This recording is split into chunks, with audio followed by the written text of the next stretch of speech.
Hello guys, இன்றைக்கும் நாளைக்கும் சில மாவட்டத்தை வந்து அலாட் பண்ணியிருக்காங்க. மழை வரும், காற்றடிக்கும்னு சொல்லிட்டு. ஸோ நாங்கள் இருக்கிற ஏரியாவில் வந்து காற்று தான் இருந்துச்சு.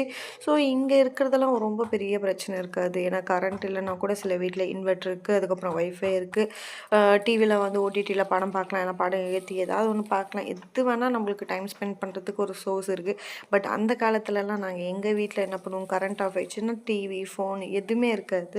ஸோ ஆப்வியஸாக நம்ம வீட்டில் தான் டைம் ஸ்பெண்ட் பண்ணி ஆகணும். நான், அம்மா, எங்கள் அண்ணன் 3 பேருமே வந்து நாங்கள் கடைக்கு மழையிலையும் சரி கொடை பிடிச்சி போயிட்டு ஏதாவது இருக்கிறத வாங்கிட்டு வந்து வீட்டில் இந்த மாதிரி காரக்குழம்பு தான் வைப்போம். ஏன்னா அது வந்து சுண்டை வச்சு ஒரு 2 நாளைக்கு வந்து அதுதான் சாப்பிட முடியும். ஸோ டெய்லிலாம் சமைக்க முடியாது, ஏன்னா மழை காற்றுல இருக்கும்போது. ஸோ அப்போ ஸ்நாக்ஸுன்னு பார்த்திங்கன்னா இந்த வேர்க்கடலை, உப்பு கடலை, பட்டாணி, அதுதான் அந்த காலத்துலையும் இந்த காலத்துலையும் மாறாத ஒரே விஷயம் சமைக்கிறது. அம்மா சமைக்கணும், நம்ம சாப்பிட்ணும். ஏன்னா எந்த காலத்துலையா இருந்தாலும் மழை காற்று இருந்தாலும் சாப்பாடு நம்ம